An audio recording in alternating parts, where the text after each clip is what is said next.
Our God is an awesome God. When I stand before the Lord, I'm just filled with awe concerning this wonderful God. The Bible says, when the children of Israel were leaving the land of Egypt, the enemy was behind them, and they came before the Red Sea. And they were between two difficult areas. The enemy was behind them, and the Red Sea was before them. And so they were pushed to the corner. I don't know how the enemy has pushed you, to which corner, but as you look unto the Lord, amen, the word of God says, stand still and see the salvation of God. Amen. God shall make a breakthrough for you in your situation. Amen. God parted the Red Sea, and his children were able to get through. He parted Jordan, and his children were able to get through.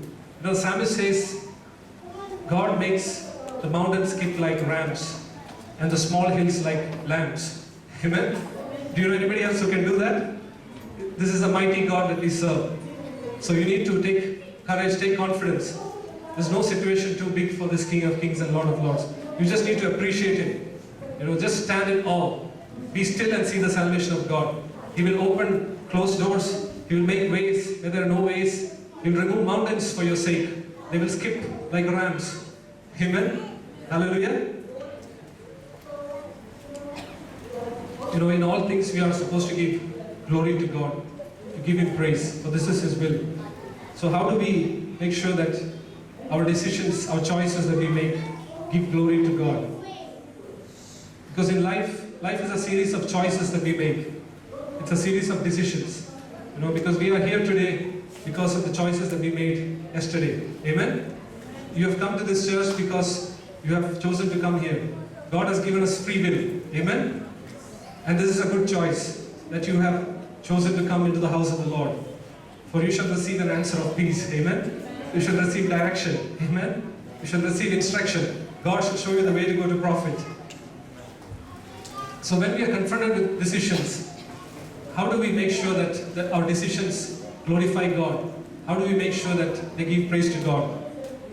There are many tough decisions that we need to take about whom to marry, what job to do, what business to do, what investments to make, how to direct your children. So there are a lot of decisions that we need to make. So it's usually a choice between alternatives. So how do people normally respond when faced with a decision? Usually they are guided by their own selfish interests. You only think of yourself in a decision. Or you might act on impulse. Impulse means to just do something without thinking. Or you might give in to pressure from your friends, your peers, your family, your circumstances. Or some people do things, decide things because of fear of man. Because you're afraid of somebody, you take a decision. But the Bible says in Proverbs 19:21 that many are the devices in a man's heart, but the counsel of the Lord, it shall stand. Amen? So, if the counsel of the Lord should stand, amen, that is the direction, the advice, the guidance we receive from the Word of God, that alone shall stand.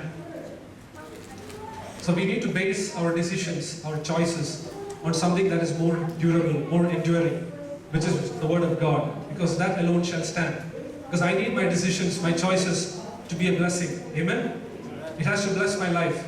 It has to lead me to good success and prosperity. But that's what the Word of God says. Amen? I don't want my decisions to cause great consequences for me, unpleasant experiences, unexpected outcomes. That's not what I want. So I need to base it on something which is durable, something that's sustainable, which is the Word of God. What is in our heart impacts our decisions. So God says there are many devices in our hearts, many plans, many thoughts, many desires, many ambitions. But you need to base it on the Word of God. We can see a man called Lot in the Bible, Abraham's nephew. We know what happened. He accompanied Abraham, and the Bible says that they prospered so much that the land could not contain both of them. There was strife between the servants of Abraham and the servants of Lot. So Abraham called Lot and said, okay, Now we have grown too big. So now you choose your way because we don't want strife. Let's open to Genesis 13, verses 10 to 11.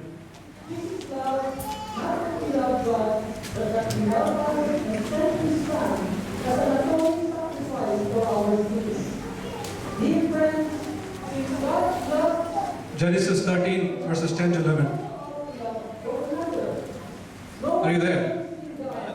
And Lot lifted up his eyes and beheld all the plain of Jordan, that it was well watered everywhere, before the Lord destroyed Sodom and Gomorrah, even as the garden of the Lord, like the land of Egypt, as thou comest unto Zoar. Verse 11 says, Then Lot chose him all the plain of Jordan, and Lot journeyed east, and they separated themselves the one from the other. Amen. So here we see Lot made a life-changing decision. We can see what guided his decision. He looked at the land and he saw that the plain of Jordan was well watered.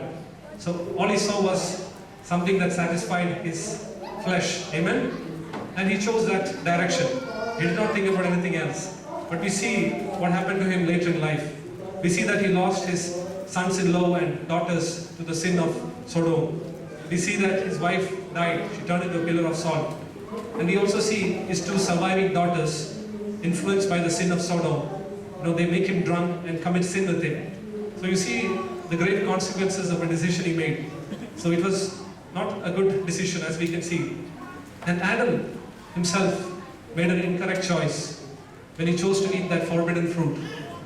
Again, he was moved by the attractiveness of that fruit. And he just satisfied what his flesh dictated. And then we see Abraham, who also made a wrong choice in marrying Hagar. God had already promised him a son, but instead of waiting on the Lord, he gave it to pressure from his wife, and he did something that he was not supposed to do.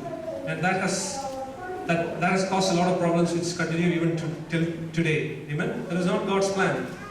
And then we see the Israelites who are being taken to the promised land. We see that they also took a choice, because God sent those 12 spies to go and see the land. But when they came back with an evil report, at least some of them.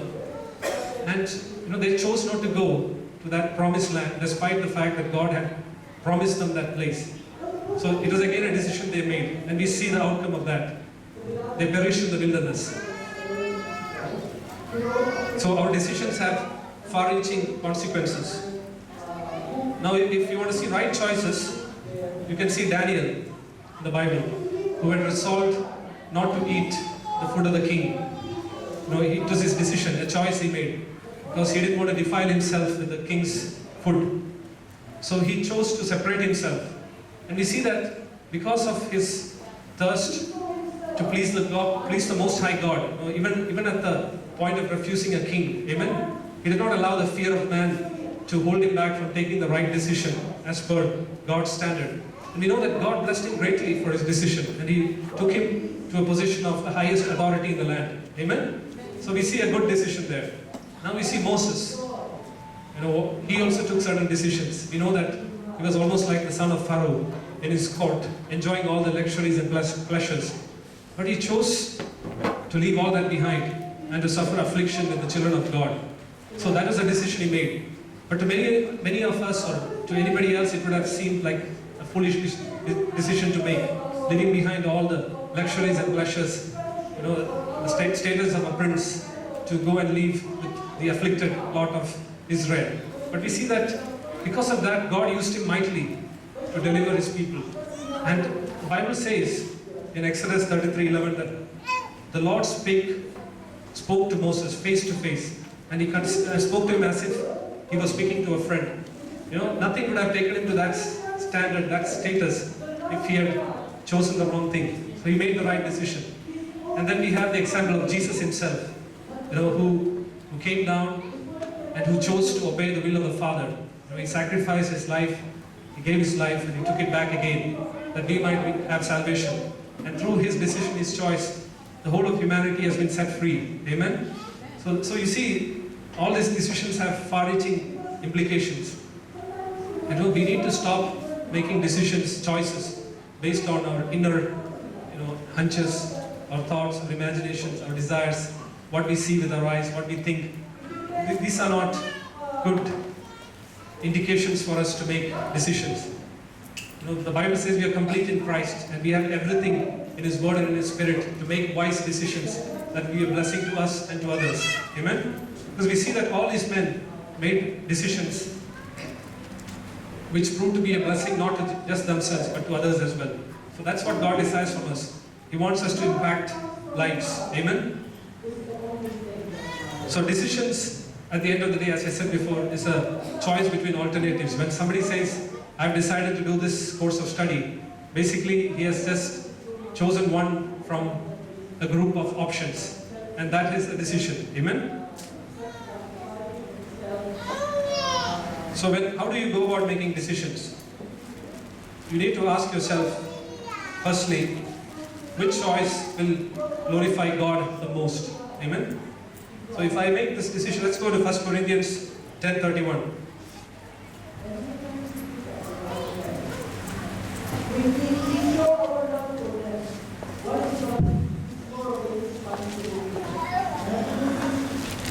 Are you there? 1 Corinthians 10:31, it says,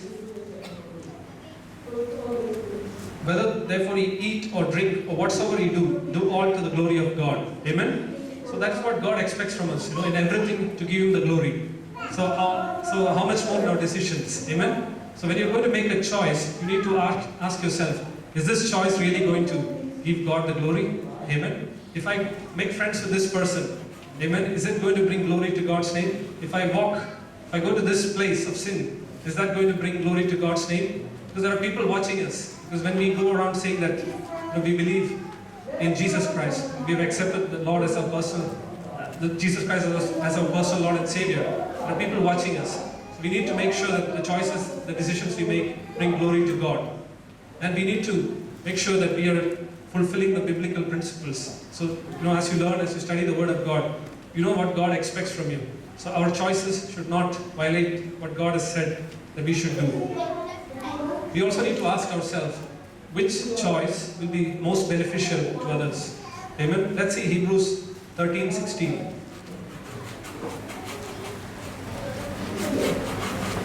Book of Hebrews, chapter 13, verse 16.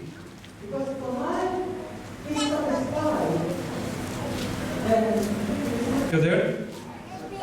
It says, but to do good and to communicate, forget not. For with such sacrifices God is well pleased. Amen? So God expects us to do good. Amen? And to fellowship. Amen? And so when you make a choice, you need to see, how does this benefit others? Because we saw the choices that Moses made, Daniel made, and even Jesus made, right? They all benefited somebody else besides themselves. And we saw the choice that Lot made. Amen? And he was only thinking of himself. And we saw the outcome of that choice. So, the point is, when you make a choice, your choice should not harm somebody else. Amen? So when you go to do that business, you should not be at the expense of somebody else's success. Amen? If you know that it's going to harm somebody else, that is not the right choice. That is not what God expects from us. In our employment, if you're going to do something that's going to harm somebody else, that is not what God wants from us. He expects us to do good, to set a good example. So in any decision, we need to make sure that there is an impact, a good impact on others, and that we give a good testimony of the hope and the faith that is in us. Amen? And the next question we need to ask ourselves is, which decision will glorify God the most before the world? Amen? So, as I said before, the world is constantly watching us. Let's go to Matthew 5:16.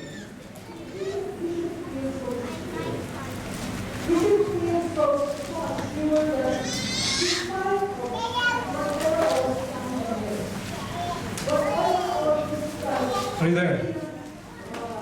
It says, let your light so shine before men, that they may see your good works and glorify your Father which is in heaven. Amen? God expects our light to shine. Amen? Because we are to make disciples of all nations. Amen? We are laborers in the field, and it is our duty to gather the harvest. Amen? So the light that is in us, the hope that is in us should shine before others. And it's only through setting a good example that they will be drawn to us, because we cannot be hypocrites. You can't say one thing and do something else. Amen? So that's why God says, let your light shine before the world. So in any decision, in any choice that we make, we need to ask ourselves, does this decision of mine show that I love Christ more than anything else? Does this show that I am committed to what I am saying to others? So, so this is another thing, another thing to follow when you're making a decision. Then you need to also ask yourself, how will this choice influence my relationship with the Lord? Jesus has made it very clear what our priority in life is. He said, first seek ye the kingdom of God and His righteousness, and all this shall be added unto thee. So He's made our priority very clear. So if I make this choice, how does that affect my relationship with the Lord? Is it going to hinder my prayer life? Is it going to hinder my relationship with the Lord? Because if my conscience is hurting me, I cannot go and pray before the Lord. If I know that I've done something wrong, unless I repent and I commit myself to the Lord, I'm not confident when I approach the Most High. But I know that He's good to forgive. If I've missed it, I can just go to Him and ask for forgiveness. So I need to make sure that whatever I'm going to choose is not going to affect my relationship with the Lord, which is my priority.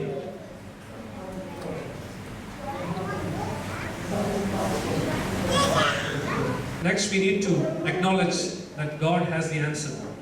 In any situation, no matter how complex the decision, how confusing it looks, we need to acknowledge that God has the answer. Let's open to Proverbs 2:6.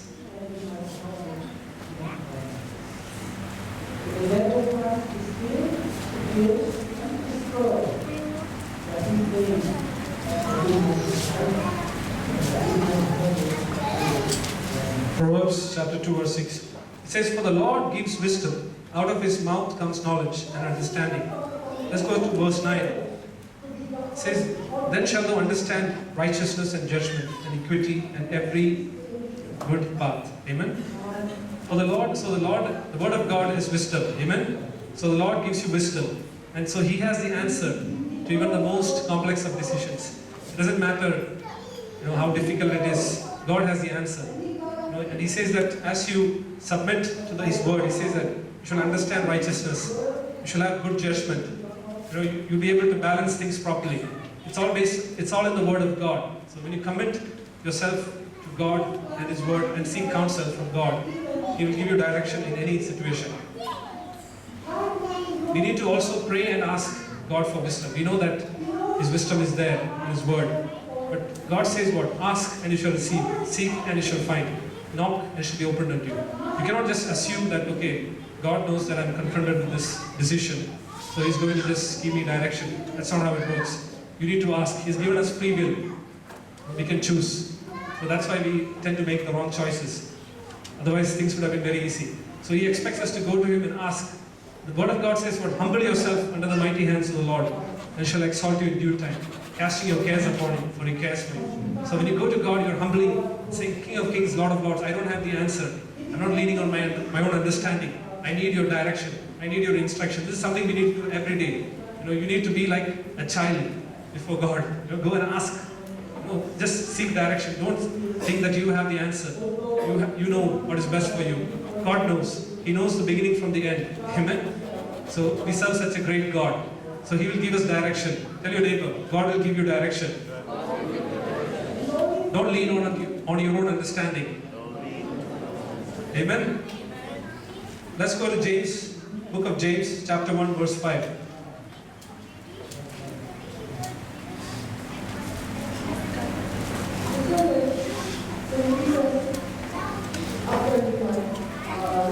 Book of James, chapter 1, verse 5.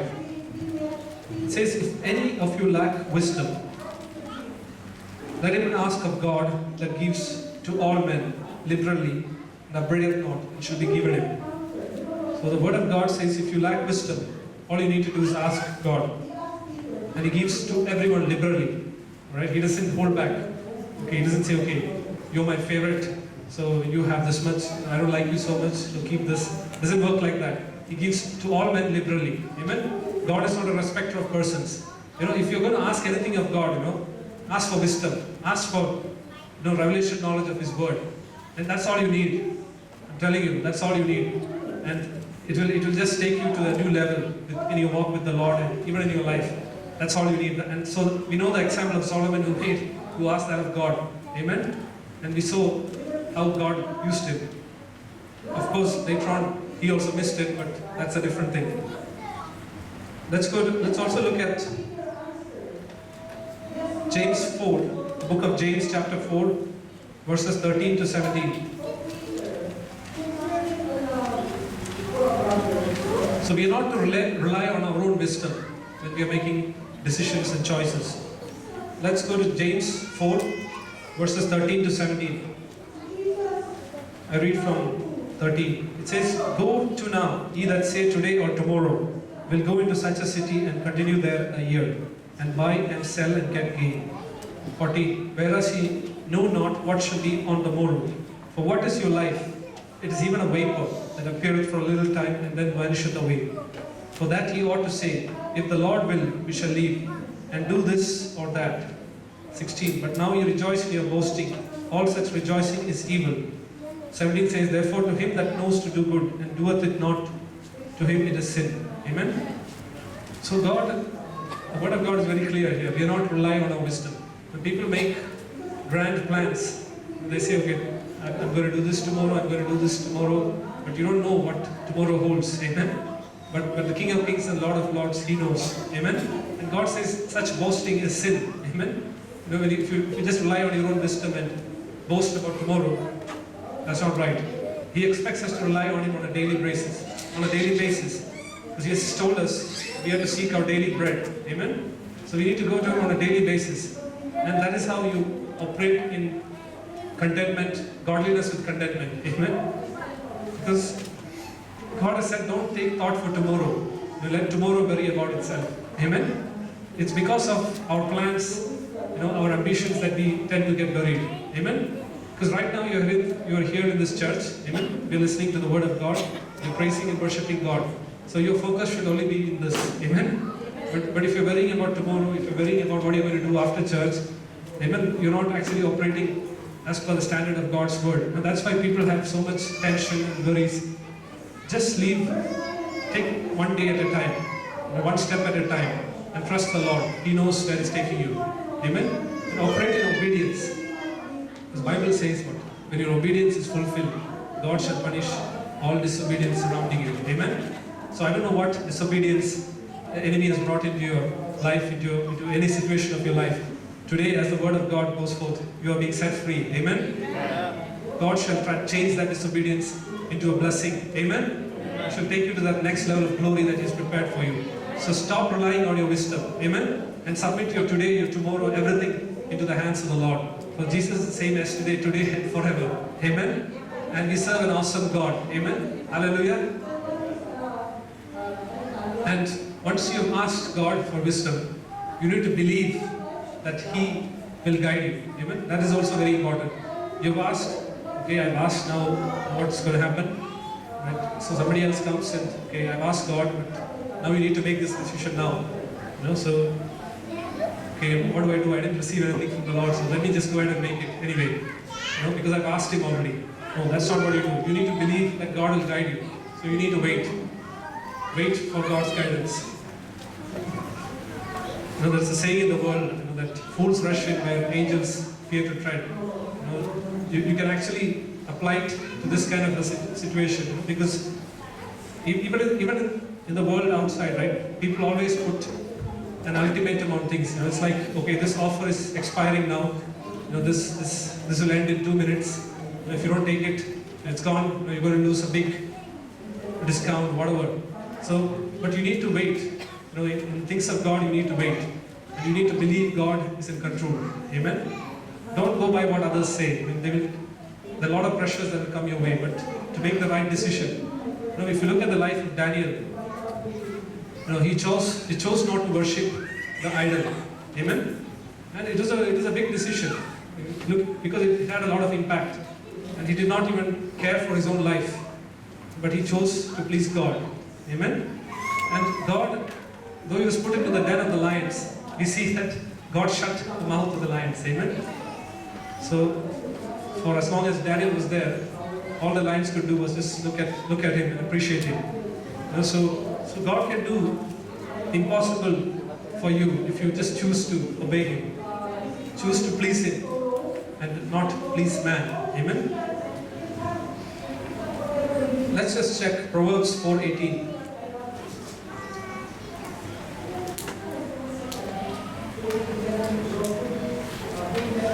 As Pastor always says, the book of Proverbs is my favorite because it is an instruction manual for life. Right? It's got a lot of instruction. If you just follow the book of Proverbs closely, you will see that you can avoid a lot of the mistakes that you commonly make. Amen. So make it a point to read it. As Pastor says that 31 chapters, one for each day of the month. Let's go to Proverbs 4:18. It says, "But the path of the just is as a shining light that shineth more and more unto the perfect day." Amen. So as you wait on the Lord, as you ask for direction, things may not be immediately clear. But it says what? The path of the just shines and shines unto that perfect day. Amen. So as you wait on the Lord, things will become clear and it becomes distinct over time. So you need to continue to wait. Immediately it may not be clear, but the past, it says what? The path of the just is as a shining light that shineth more and more unto the perfect day. So it increases, the clarity increases. It increases till you can see clearly. So there is a waiting time involved in this. You need to just wait on the Lord. He's a sovereign God. Amen. We cannot set deadlines. And for Him, 1,000 days are like just one. So you cannot set a deadline and say, God, I need to have it now. Because He knows the answers. He knows the way that's best for us. Amen. And we also need to seek good counsel. Amen. That's very important. Let's just see the book of Proverbs again, chapter 1, verse 5.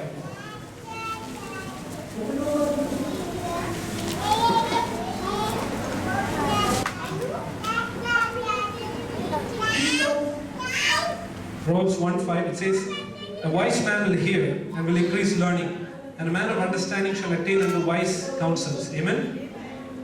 Hallelujah. So we need wise counsels. Amen. See, what a lot of people do is they make a decision, okay, for whatever reason, and then they go to the man of God and they expect him to reaffirm what they have decided or to just pray for their decision. You've already made the blunder and you want him to pray and make it good for you. It doesn't happen like that. You need to first go and seek good counsel. And you cannot just go and ask counsel from anyone. You should be careful, because the Bible says in the book of, it says what, blessed is the man that walks not in the counsel of the ungodly, or stands in the way of sinners. Amen. So we are not to go and seek counsel from the ungodly. So your friend might be your friend, but if he's in the world, don't take his counsel, because you're operating at another level. Amen. So you need to go to the man of God. You need to go to pastor. Amen. The anointed man of God. Go and ask him for counsel. Amen. And he will give you good counsel based on the word of God. Amen. I have benefited a lot from seeking counsel from pastor, and he's given me direction based on the word of God.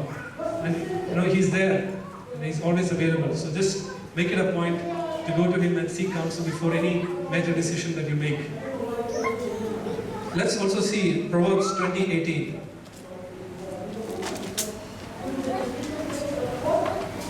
Proverbs 20:18 says, "Every purpose is established by counsel, and with good advice make war." Amen. So we need counsel. Amen. This is a constant battle, right? The weapons of our warfare are not carnal, but mighty through God. Amen. So there is a battle going on at the spiritual level. So you need wise counsel to make war. Amen. Let's also see Proverbs 12:15.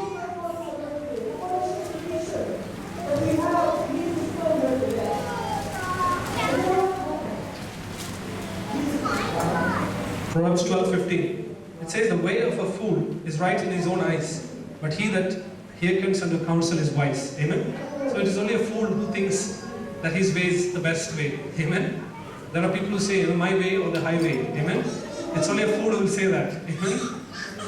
He will find himself outside. So you need to seek good counsel, and it should not be after you make the decision, but much before the decision. So while you're doing all of these steps, make sure that you seek counsel. Amen. We see the story in the Bible of Solomon's son Rehoboam. Once he ascended to the throne, his subjects approached him asking him for compassion. They asked him to treat them compassionately. So he had two sets of counselors, an elderly set of counselors that were with his father, and then he had his own peers, young men that he resorted to for counsel and advice.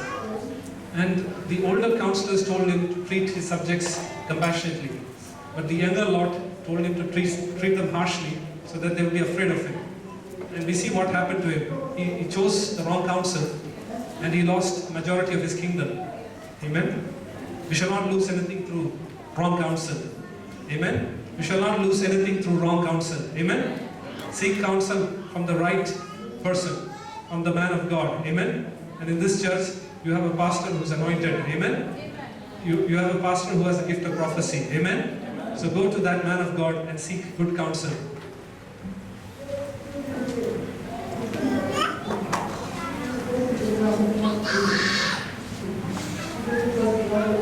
Let's go to Psalm 27:14.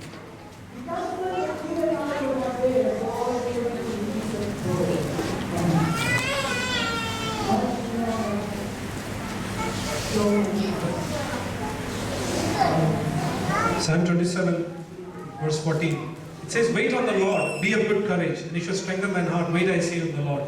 Amen? If you are waiting on the Lord for a decision, for direction, don't lose heart. Amen? Wait on him. Continue to wait on him and ask him for courage. Ask him for confidence to wait, and he shall strengthen your heart. Because we need to wait. Without waiting, it doesn't work. You know the story of Joshua. Joshua and the children of Israel, God had told them to drive away all the inhabitants of the land. Amen? So that they would not influence them and corrupt them. But we see in the book of Joshua, let's just go there so that we can see. Joshua 9.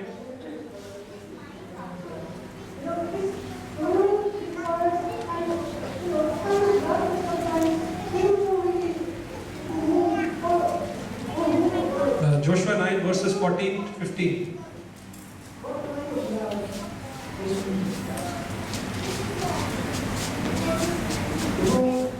Joshua 9 verses 14 to 15. It says, "And the men took of their victuals and asked not counsel at the mouth of God.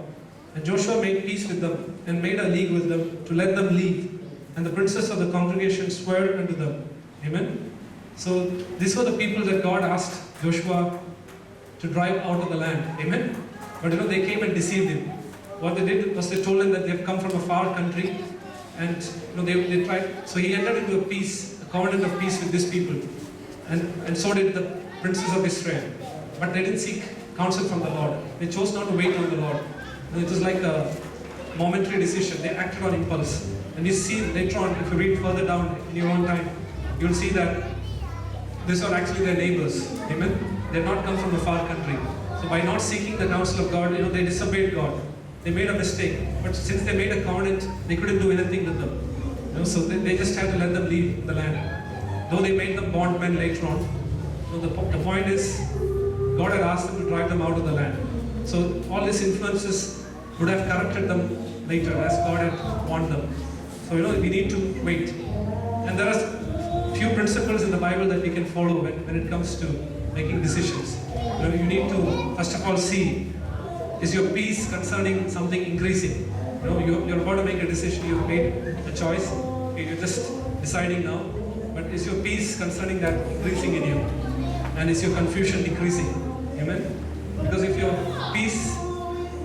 anxious, more and more anxious, and you're getting more confused, and you're not finding peace concerning that choice you're about to make, then there is something wrong with it. Amen? So you need to wait. Let's just see why we are saying that. Let's go to 1 Corinthians 14:33.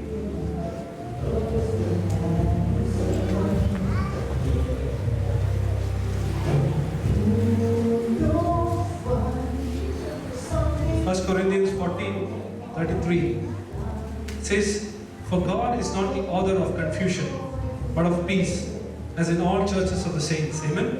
So God is not the author of confusion. Amen. So if you're getting more and more confused, if you're getting more anxious about something, then there's something wrong with that choice you're about to make. Amen. So you need to make sure that your peace is increasing and your confusion is decreasing. Because in any decision you're going to feel little anxiety. It is there. But as you wait on the Lord, as you seek direction from Him, you will see that you get more and more comfortable with that. Amen? But if you're still as confused as when you started, then still continue to wait. Amen? Don't jump into that decision. Because it's worth waiting for God. Because most of the decisions have far-reaching consequences. The person you marry, the job that you choose to do, the country that you choose to live in. Amen? All of this has far-reaching implications. So it's worth waiting on God. Amen? Rather than falling into a ditch of troubles. The Bible says that we need to continually walk in the light. Amen? So you should also be careful to always walk according to the word of God. Amen? So because let's just see that in Proverbs 14:14. Proverbs 14:14.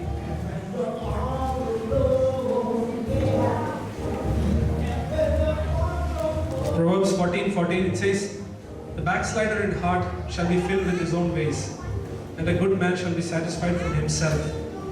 So, see, if you're operating in a backslidden stage, you'll be filled with your own ways. Amen? That's what the Bible says.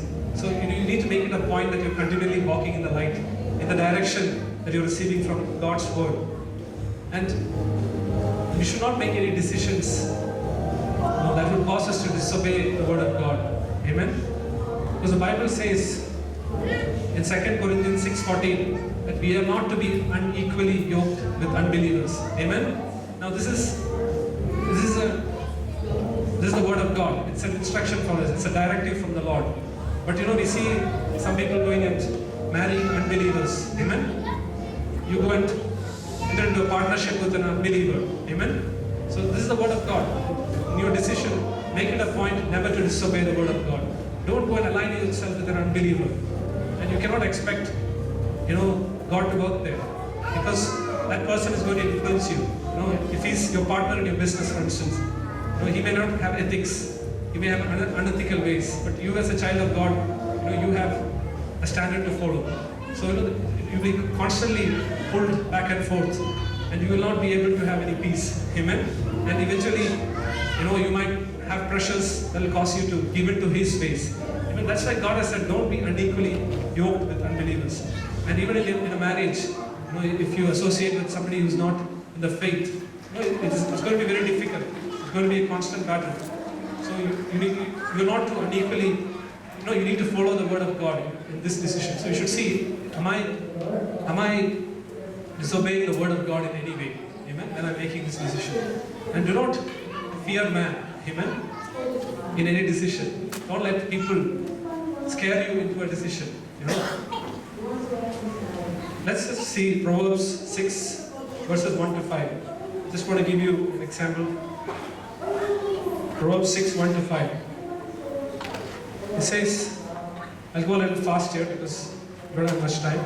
Proverbs 6, 1 to 5. It says, "My son, if thou be surety for thy friend, if thou hast stricken thy hand with a stranger, thou art snared with the words of thy mouth, thou art taken with the words of thy mouth. Do this now, my son, and deliver thyself. When thou art come into the hand of thy friend, do humble thyself and make sure thy friend. Give not sleep to thine eyes, nor slumber to thine eyelids. Deliver thyself as a roe from the hand of the hunter, and as a bird from the hand of the fowler." Amen? So this is another word of God. Amen?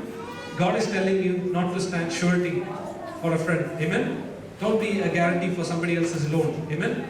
Don't take on somebody else's debts on your head. Amen? So this is the word of God, and He's not talking about a stranger here. He's talking about your friend. Amen? So many people will struggle with this because it's my friend. How can I offend him? He has stood by me in my times of need or whatever. I cannot say no to him, but your standard is the word of God. So who are you going to please here? You're going to please God or man? Even at the expense of losing your friend, you need to please God. Amen? That's what the word of God says. I know of a family in Abu Dhabi. They wanted to help a friend of theirs. That lady's husband had a business which was going through some trying times. So they were trying to take a loan. And in those days, in the past, they wouldn't give a loan without a guarantor. So somebody had to be a guarantor for that loan, and you would have to give your checks to make sure that the other person gets the loan. So this family, out of their compassion, out of their goodness, they went ahead and stood as guarantee for that loan. And what that family did is they took the loan and they left the country. And these people were stuck with the loan for many years. And they struggled with it for many years.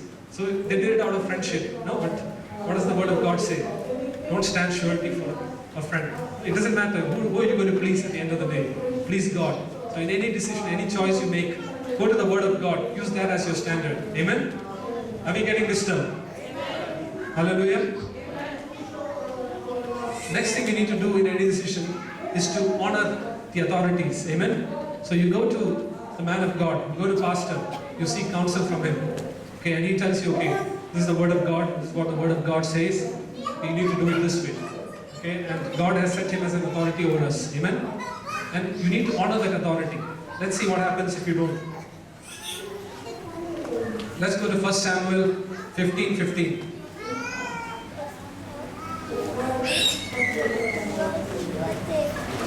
First Samuel chapter 15, verse 15.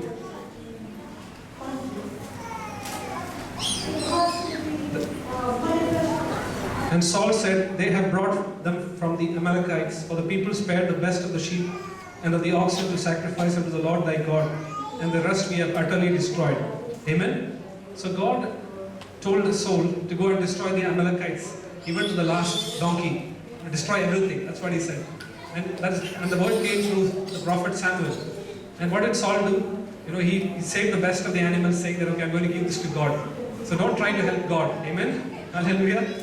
That is not our portion. We just need to do his word and be obedient. And so you see, he did not honor the authority of Samuel. Amen? God had set him as an authority and he gave him the word saying, destroy everything, even to the last animal. But he spared that animal, and because of that, God said he's going to take the kingdom out of his hand. Amen? All because of a few animals. Amen? So it doesn't matter how small the disobedience. Disobedience is disobedience. Amen? Thank God. God is merciful. Amen? God is forgiving. Amen? And it's because of his compassions and his mercies, they never fail. Amen? We are not destroyed because of his mercies. Amen? And we have an advocate, Jesus Christ. Amen? Who's ever interceding on our behalf. Thank God for that. And even children, if you go to the book of Ephesians, let's go to the book of Ephesians chapter 6, verses 1 to 3.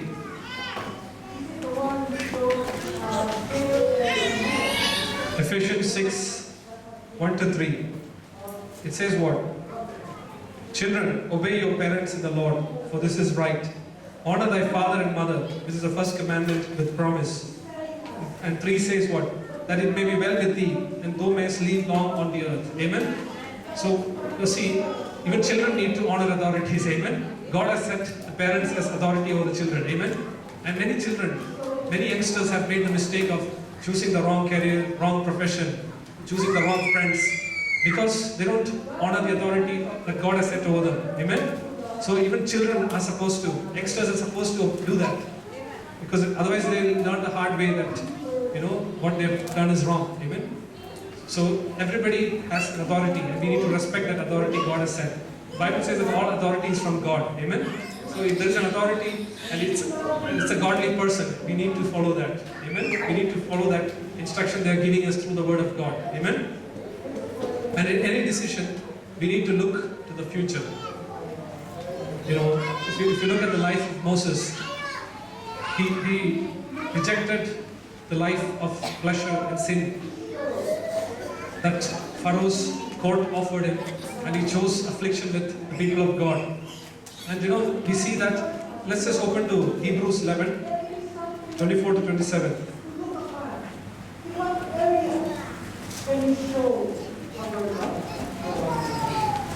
Hebrews 11 verses 24 to 27.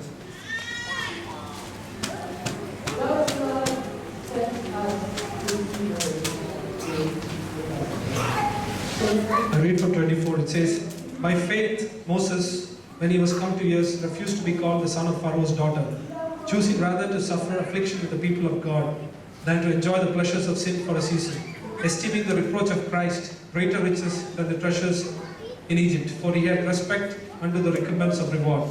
By faith he forsook Egypt, not fearing the wrath of the king, for he endured has seen him who is invisible. Amen.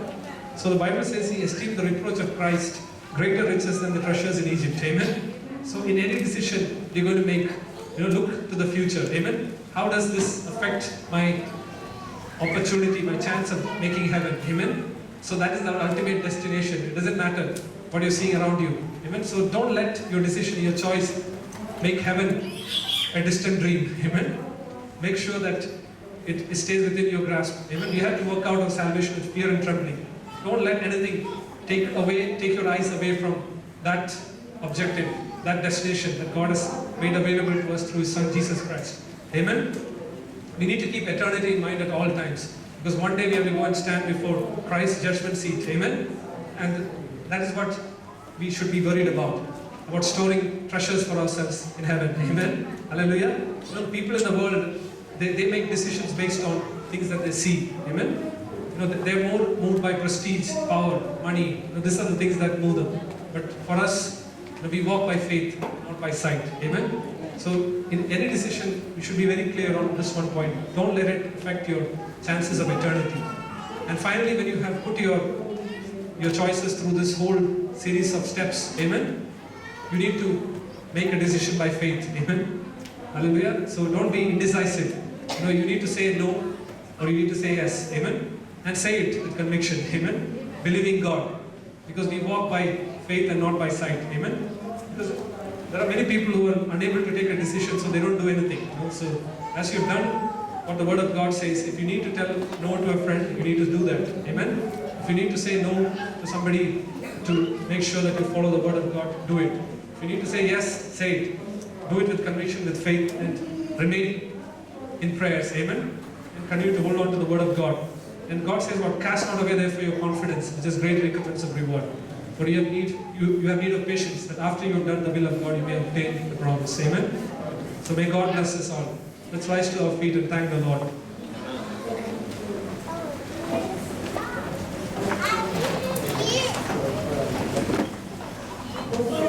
Father God, we thank Thee, Lord, for the word that You've given to us, Lord. Father, Lord, we shall be careful, my Father, in the choices, the decisions that we make. Lord, we commit our lives in Your hands, Lord.